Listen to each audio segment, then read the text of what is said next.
दोस्तों नमस्कार। जिस वक्त आधी दुनिया सो रही थी उस वक्त पाकिस्तान में सत्ता बदल गई। किसी ने तख्ता पलट नहीं किया, कोई हत्या भी नहीं हुई, कोई खून भी नहीं बहा, किसी को जेल भी जाना नहीं पड़ा, इस्तीफा भी नहीं दिया गया, बल्कि सत्ता परिवर्तन की पूरी लकीर नेशनल असेंबली के भीतर बड़े ही लोकतांत्रिक तरीके से हुई। लेकिन लोकतंत्र जिंदा रहे इसके लिए सुप्रीम कोर्ट के दरवाजे भी आधी रात के बाद खोल दिए गए। सेना की चहलकदमी भी इस्लामाबाद की सड़कों पर खुले तौर पर नजर आने लगी। लगा ऐसे जैसे अतीत दोहराया जाएगा। जब किसी की हत्या होती थी, तख्ता पलट होता था, सत्ता से बेदखल कर दिया जाता था, इस्तीफा देना पड़ता था, ऐसा कुछ भी नहीं। अविश्वास प्रस्ताव पर वोटिंग हुई और 172 वोट इमरान खान को हटाने के लिए चाहिए थे, 174 वोट उन्हें हटाने के लिए दिखाई देने लगे।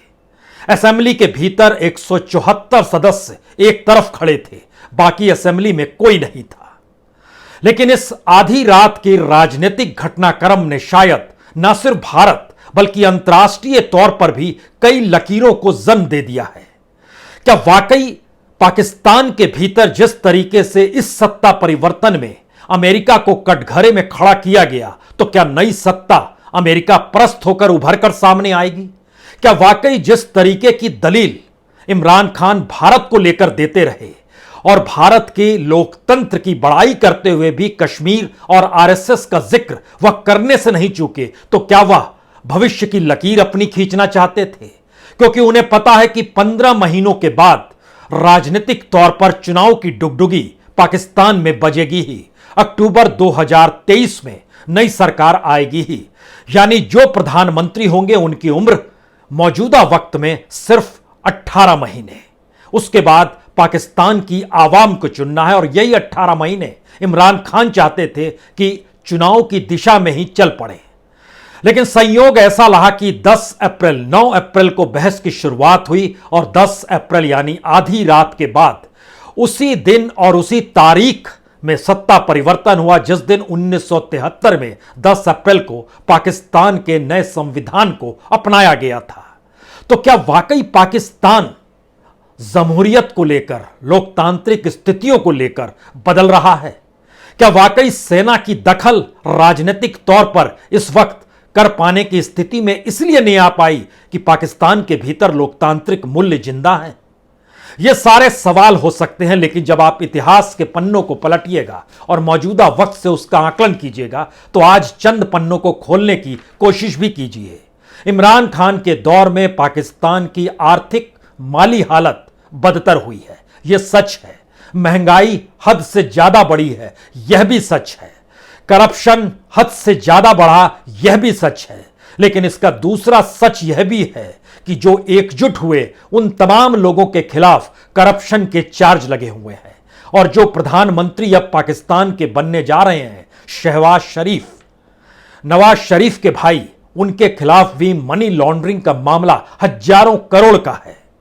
तो किस पन्ने में कैसे खड़ा हुआ जाए, उससे बेहतर है कि इस बात को समझा जाए असर क्या होगा, और असर के साथ साथ पाकिस्तान की अपनी परिस्थितियों ने क्या वाकई एक नई स्थिति को जन्म दे दिया है, जहां पर एक वक्त पंजाब में सबसे मजबूत नवाज शरीफ की पार्टी, दूसरी तरफ सिंध में सबसे मजबूत बेनजीर भुट्टो की पार्टी पीपीपी, ये दोनों एक दूसरे के कट्टर दुश्मन के तौर पर सियासी तौर पर जाने जाते रहे। लेकिन एक तीसरी पॉलिटिकल पार्टी जैसे ही उदय होता है इमरान खान का और सत्ता से बेदखल करने के लिए, यह दोनों एक साथ आकर खड़े हो जाते हैं। और संयोग देखिए, जो कयास लगाए जा रहे हैं उसमें प्रधानमंत्री अगर नवाज शरीफ के भाई होंगे तो deputy prime minister Benazir Bhutto के बेटे बिलावल होंगे। यह सारी परिस्थितियां किसी भी देश में सत्ता पाने के घटनाक्रम में आवाम के सरोकार से दूर नजर आती है, और पाकिस्तान भी इससे अछूता नहीं है।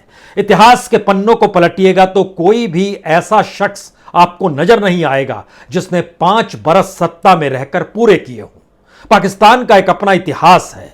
यहां 4 प्रधानमंत्री ने तो 6 महीने से कम की उम्र जी है, 3 प्रधानमंत्री ने 1 बरस से कम की उम्र लेकिन 6 महीने से ज्यादा की उम्र को जिया है, 5 प्रधानमंत्री ऐसे हुए जो सिर्फ 1 से 2 साल के भीतर ही रहे, 3 प्रधानमंत्री ऐसे भी रहे जो 2 से 3 बरस के भीतर रहे, 4 प्रधानमंत्री ऐसे रहे जो 3 से 4 साल के भीतर रहे, और 4 साल से ज्यादा रहने वाले 3 ही प्रधानमंत्री हैं।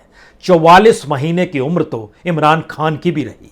लेकिन इससे पहले का इतिहास वाकई मौजूदा वक्त से बिल्कुल अलग था, क्योंकि 7 प्रधानमंत्रियों ने इस्तीफा दिया, इमरान खान ने इस्तीफा नहीं दिया। 5 प्रधानमंत्री बर्खास्त किए गए, इमरान को बर्खास्त नहीं किया गया। 4 प्रधानमंत्री की सत्ता को सेना ने पलट दिया, तख्ता पलट किया। इमरान की सत्ता को तख्ता पलट नहीं हुआ। 2 को सुप्रीम कोर्ट ने हटाया। यहां पर सुप्रीम कोर्ट ने एक निर्देश दिया, नेशनल असेंबली में इमरान खान को हटना पड़ा अविश्वास प्रस्ताव के खिलाफ वोटिंग होने को लेकर। ऐसा नहीं है कि इससे पहले कभी भी वोटिंग हुई नहीं हो, इससे पहले भी 2 मौके आए थे, शौकत अजीज और बेनजीर भुट्टो को लेकर 1989 और 2006 में भी अविश्वास प्रस्ताव लाया गया था। लेकिन यह पहला मौका है कि वोटिंग हुई और वो सफलतापूर्वक सत्ता से इमरान को हटना पड़ा। एक प्रधानमंत्री की हत्या भी हुई थी।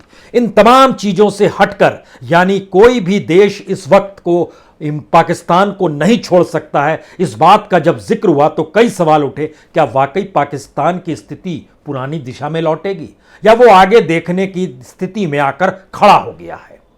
क्योंकि मौजूदा वक्त में दुनिया एक बार फिर 2 फाड़ की स्थिति में है। एक तरफ रशिया, चाइना, ईरान, दूसरी तरफ नाटो कंट्रीज और अमेरिका खड़े हैं, या यूरोपियन यूनियन खड़े हैं। पाकिस्तान कहां खड़ा होगा? संयोग से जिस दिन युद्ध की मुनादी होती है, जिस दिन हमला रशिया करता है, उसी दिन इमरान खान रूस में नजर आते हैं। लेकिन उसके बाद वह इस पक्ष या उस पक्ष को लेकर कुछ बोल नहीं पाए। भारत की विदेश नीतियों का समर्थन और वाहवाही उन्होंने जरूर की। लेकिन क्या वाकई इमरान खान कोई भविष्य को लेकर लकीर खींच रहे हैं? और वो जान रहे हैं कि जब वो आए थे 2018 में, तो चाहे वो नवाज शरीफ की पॉलिटिकल पार्टी हो या बेनजीर जिसे अब जरदारी संभाले हुए हैं, उससे लोगों के भीतर एक घृणा भाव आ गया था, लोगों में आक्रोश था, और इसीलिए उन्होंने सपने जगाए थे।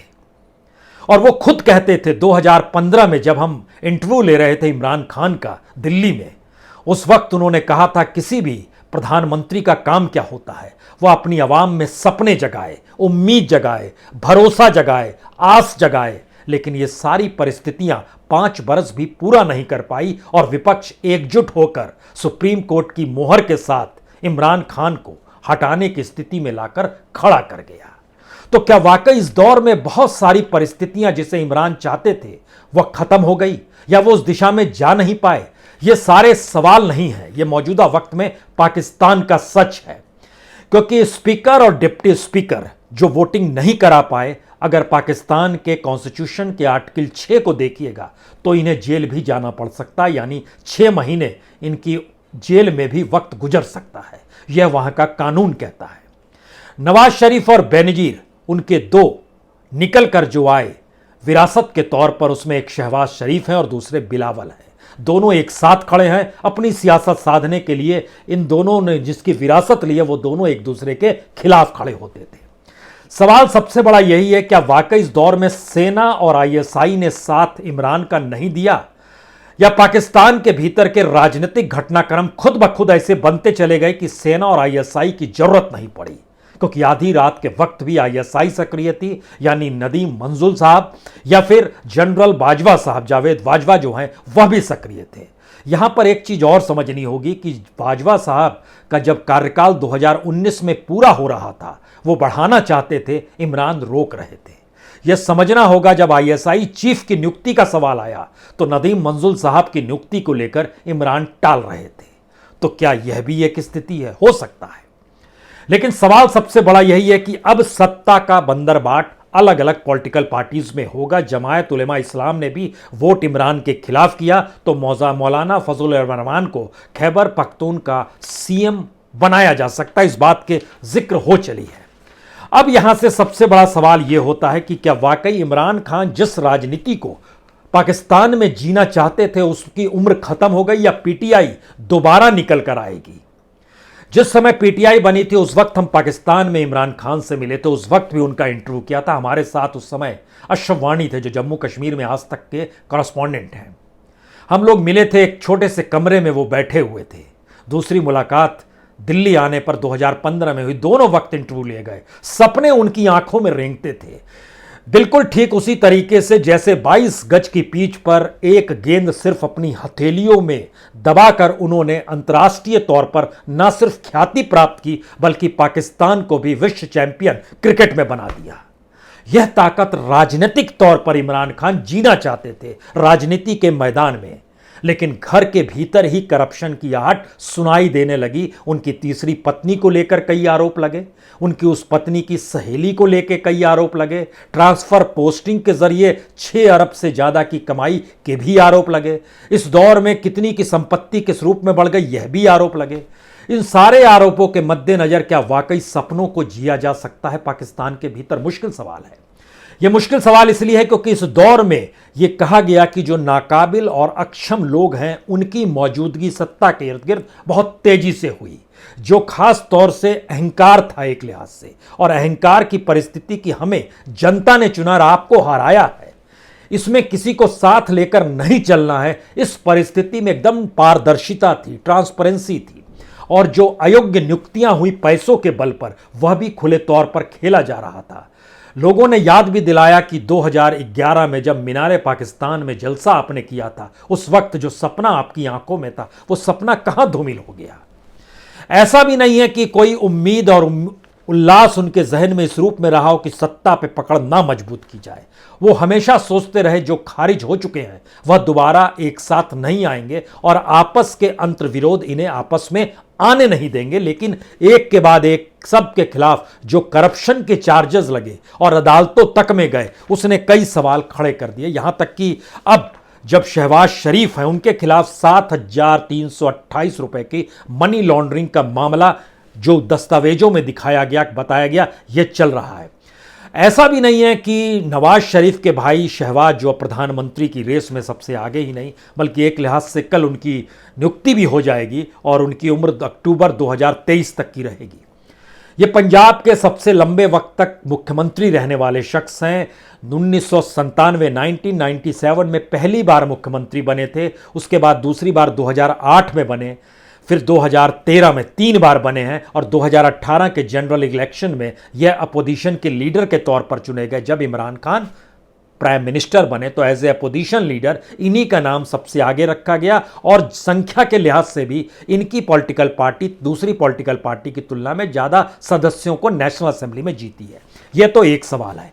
अगला सवाल खड़ा होता है कि क्या वाकई भारत की चिंता जिस टेररिज्म को लेकर रही है उस टेररिज्म को लेकर मौजूदा वक्त में क्या होगा?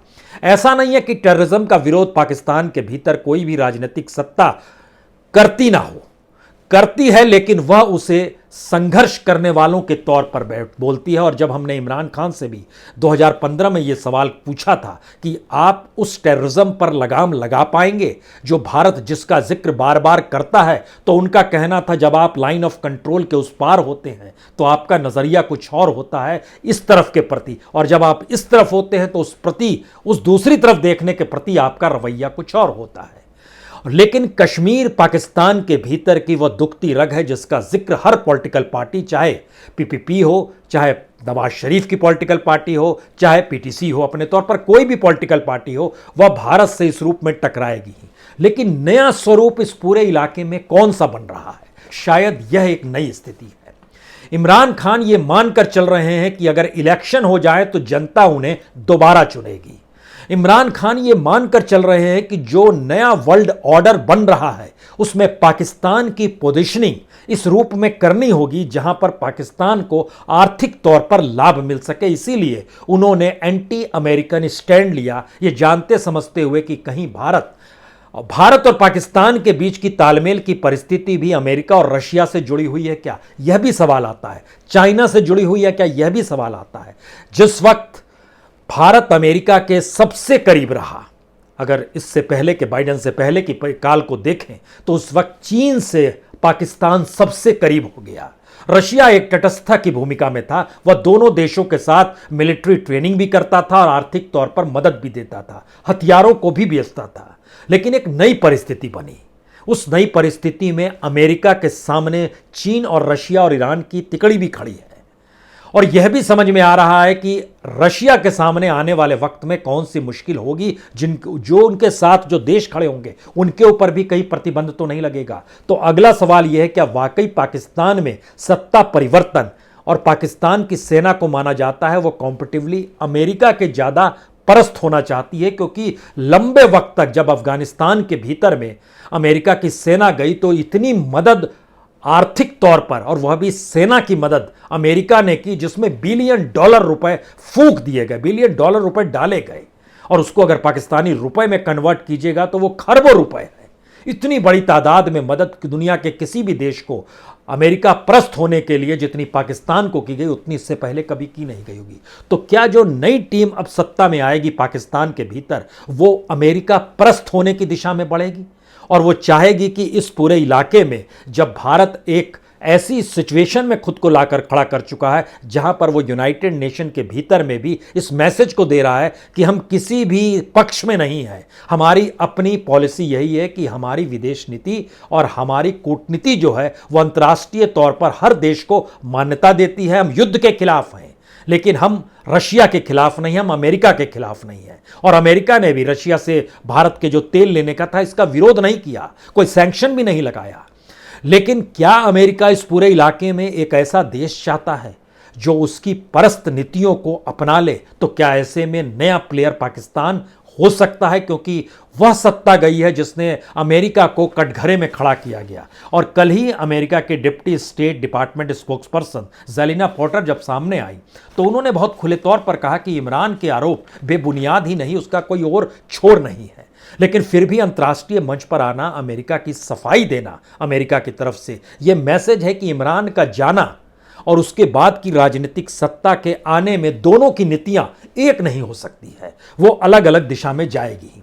अगला सवाल जो था कि क्या वाकई जो political party PTI Imran Khan की है इसकी कोई जिंदगी बची है या नहीं बची है, क्योंकि जो पारंपरिक राजनीति से जनता का मोहभंग, अवाम का मोहभंग पाकिस्तान के भीतर हुआ, इसी लिहाज से इमरान जीते थे और जनता की आकांक्षाएं पूरी हो जाने का सपना उसने देखा था और नहीं पूरा हो पा रहा, इसका गुस्सा उन्होंने नवाज शरीफ की पॉलिटिकल पार्टी और बेनजीर की पार्टी पर निकाला था। लाभ इमरान को मिला था, लेकिन इस काल में भी जो भी आशा, विश्वास, आनंद, भरोसा, कटकटुता, क्रोध जो भी समाज के भीतर थी, सबको अपने तरीके से मिलाकर इमरान खान एक नया कॉकटेल बनाना चाहते थे, जो संभव नहीं है, क्योंकि यह तेल और पानी का कॉकटेल है जो संभव है नहीं।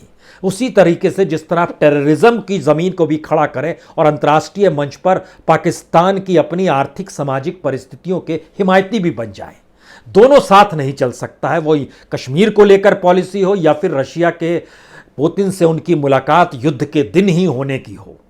कई सवाल ऐसे में जन्म ले रहे हैं, क्या पाकिस्तान एक ऐसे भौगोलिक क्षेत्र के तौर पर मौजूद है जो अगर अमेरिका के साथ खड़ा होता है तो अमेरिका के लिए यह एक गोल्डन अपॉर्चुनिटी होगी, या फिर आर्थिक तौर पर जो मदद रशिया, चाइना, ईरान से चाहिए पाकिस्तान को, नई सत्ता क्या उनके साथ राजनीतिक सौदेबाजी की दिशा में आगे बढ़ पाएगी और ये मदद कर पाएंगे कि आप अमेरिका के साथ नहीं जाइए, या फिर दोनों जगहों से खेल बार्गेनिंग का चलते रहेगा और ये 2023 तक चलेगा। जब तक चुनाव हो नहीं जाते हैं तब तक मैसेज यही रहेगा, हम किसी के साथ नहीं हैं, लेकिन आप हमारी मदद करेंगे तो किसी एक क्षेत्र में हम आपकी मदद कर देंगे। क्या ये मैसेज रहेगा? हो सकता है। अब यहां पर सवाल है कि पाकिस्तान को आर्थिक मदद की जरूरत इसलिए है क्योंकि 2018 में जब इमरान खान सत्ता में आए थे, लगभग 140 बिलियन डॉलर का उन पर नेशनल कर्ज था, नेशनल डेब्ट जो था वो 2022 में बढ़ते बढ़ते 245 बिलियन डॉलर यानी 105 बिलियन डॉलर इस दौर में बढ़ चुका है।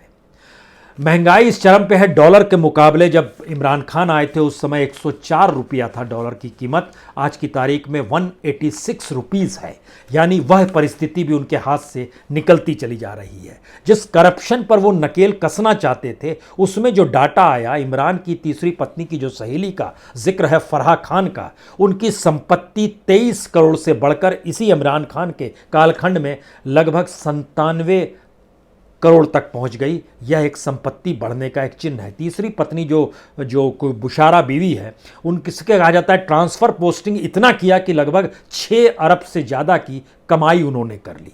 शायद यही वो वजह थी कि दो कॉम्पिटिटर जो पीपीपी और पीएमएल है, यह दोनों पंजाब और सिंध में एक दूसरे के खिलाफ होते हुए भी नेशनल असेंबली में इसलिए एक साथ आकर खड़े हो गए कि इमरान की सत्ता को हटाइए, कोई नई लकीर पाकिस्तान में खींचने की उम्मीद खत्म कीजिए। और इसी के ठीक समानांतर जब ये कल रात में ऐलान कर दिया गया कि अब कोई देश छोड़कर नहीं जा सकता है, जो सिक्योरिटी और फेडरल इन्वेस्टिगेशन एजेंसी है वहाँ की, उसने कहा कि एनओसी लेना होगा फिर आप बाहर जाइए, यानी विदेश छोड़ नहीं सकता है तो क्या जेल जाएंगे। जेल जाने की स्थिति में शायद कोई ना आ पाए, क्योंकि जेल जाना पॉलिटिकल तौर पर अब यह माना जाता है कि कद बड़ा कर देता है उस नेता का। यह स्थिति पाकिस्तान के भीतर भी आ गई है। तो कहीं ना कहीं जो भी राजनीतिक आकांक्षाएं इमरान ने शुरुआत की थी वह कितनी करप्ट थी, इस बात का ऐलान अगले 15-16 महीने जो बचे होंगे नई सत्ता के पास, अक्टूबर 2023 तक, उस हिसाब में चीजें आकर खड़ी हो जाएंगी। जो आखिरी सबसे बड़ा सवाल है, क्या इस दौर में पाकिस्तान और भारत दोनों फिर से टकराने की परिस्थितियों में आएंगे, या पाकिस्तान टकराने की स्थितियों को पैदा करना चाहेगा या बातचीत की दिशा में चाहेगा। इमरान लगातार कहते रहे कि हम तो बातचीत करना चाहते थे।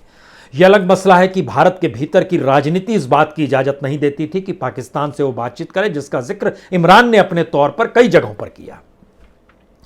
अगला सवाल यह है कि इमरान से पहले नवाज शरीफ से प्रधानमंत्री मोदी की निकटता जग जाहिर है, जिस तरीके से वो जन्मदिन की बधाई देने, अब उनके भाई प्राइम मिनिस्टर बने, तो क्या यह भारत पाकिस्तान के बीच नए संबंधों की दिशा में बढ़ने वाला कदम होगा, या फिर अंतर्राष्ट्रीय दबाव पाकिस्तान को एक ऐसी दिशा में ले जाएगा जहां वह यूज एंड थ्रो या चूज एंड थ्रो की परिस्थिति में आकर खुद को खड़ा करना चाहेगा। ये सारे सवाल हैं राजनीतिक भौगोलिक तौर पर जो नया इकोसिस्टम इस दौर में क्रिएट हो रहा है।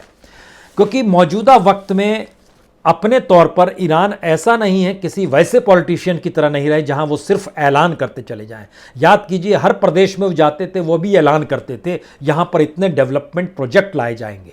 मसलन कराची में गए थे मार्च 2019 में, तो उन्होंने 162 बिलियन रुपए का ऐलान कर दिया, लगभग 32 डेवलपमेंट प्रोजेक्ट को लेकर। फिर वो सितंबर 2020 में गए तो लगभग 1.1 लाख करोड़ रुपए का उन्होंने ऐलान कर दिया कि हम कराची का ट्रांसफॉर्मेशन करेंगे। कमोवेश हर क्षेत्र में इस बात का था।